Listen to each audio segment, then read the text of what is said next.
Okay, everyone, Mr. Paradise, Picking Paradise, and I figured I'd just post this one and record me putting it back together. I haven't done anything besides after I stuck the key in there. All this has stayed the same.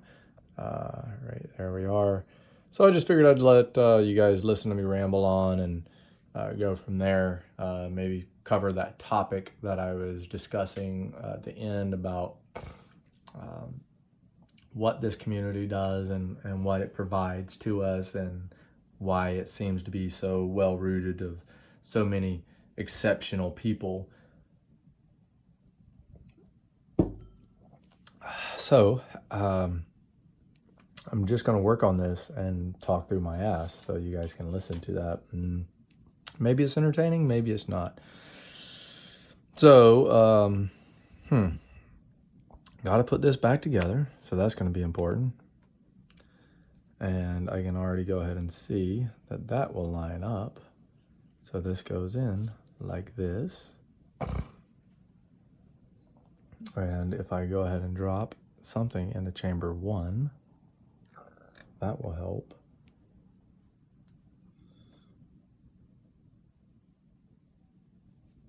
So lock sport community, what makes it special? What makes it different?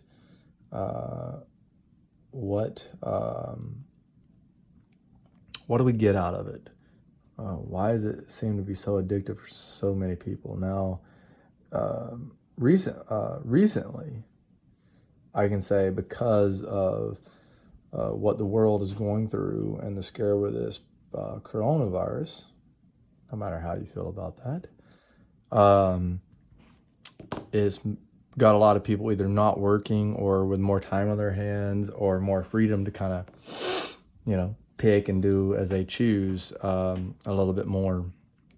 So there's been a huge influx, I think, of black belts, man. Dude, it's like every time I turn around, somebody's getting a damn black belt. I'm like, holy shit.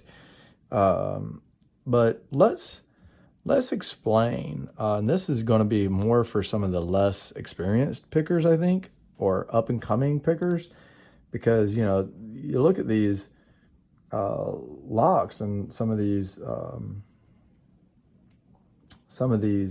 higher level locks. You're having trouble with maybe an LOTO, or you're having trouble with a with an 1100, and Medico seems like a whole nother realm, and it is.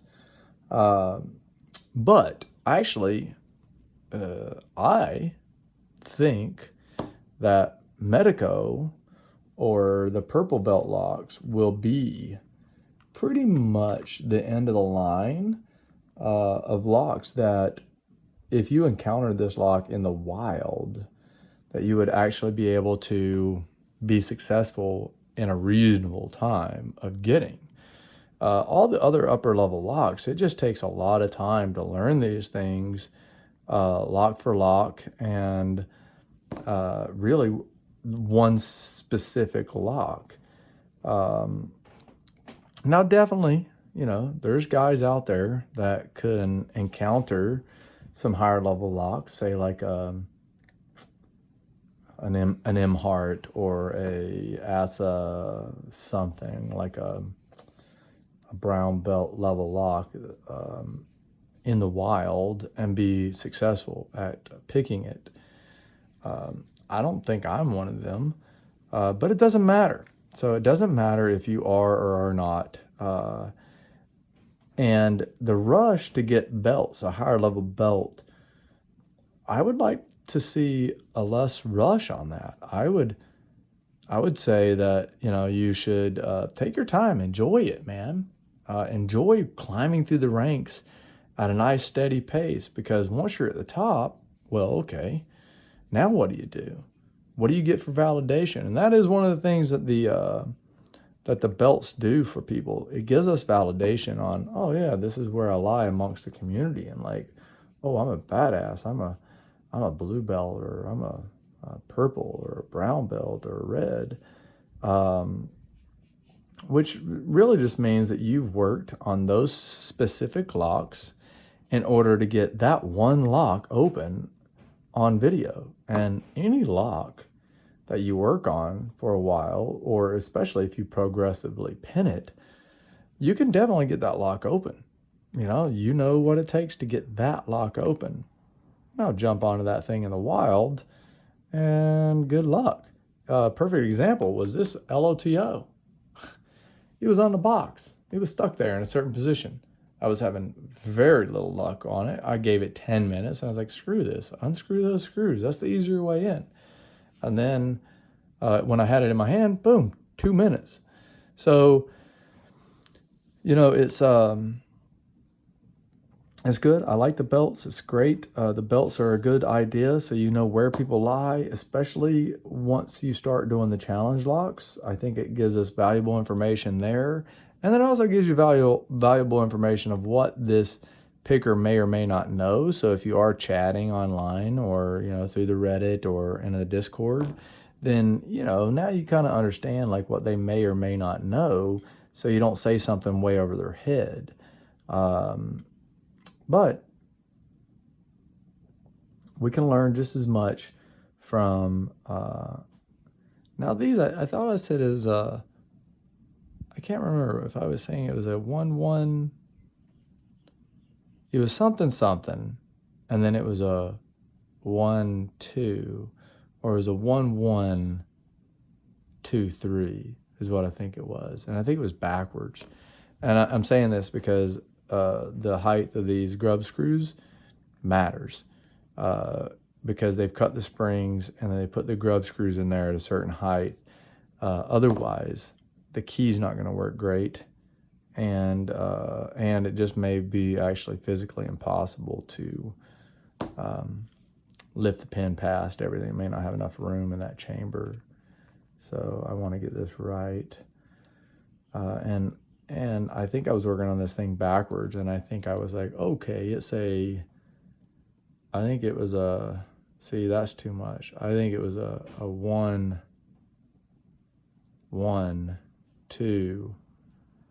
This one was barely in there. And I actually came out 2-3, and I think I was even here. That's what I was at. I think that's the recipe to make this lock work, and I'll put on the C-clip and we will be the judge of that.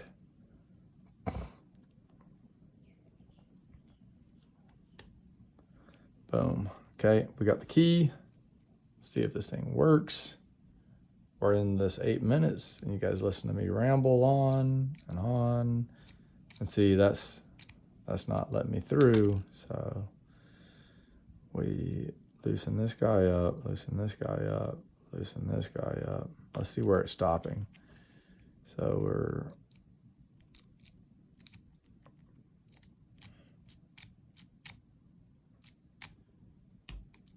okay. Rough as hell working key, but it works. And that's all we need, man. We just need a working key. And, it's a little rough, like, whatever. It's going to keep the key.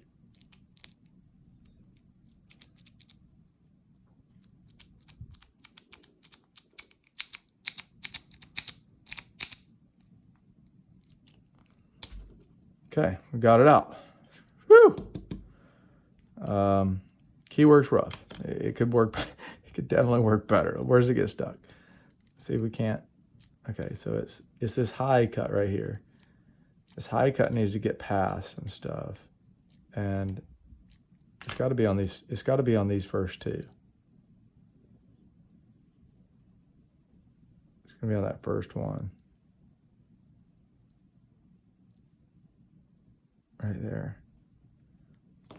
Let's try this out. Yeah, see how much better that works? And that is it. That's why you guys got to pay attention to the Grub screw height, how much room it has in the chambers, because as you can see, this one right here, this high, that's the highest ones. So it's got to push past some of those lowest ones.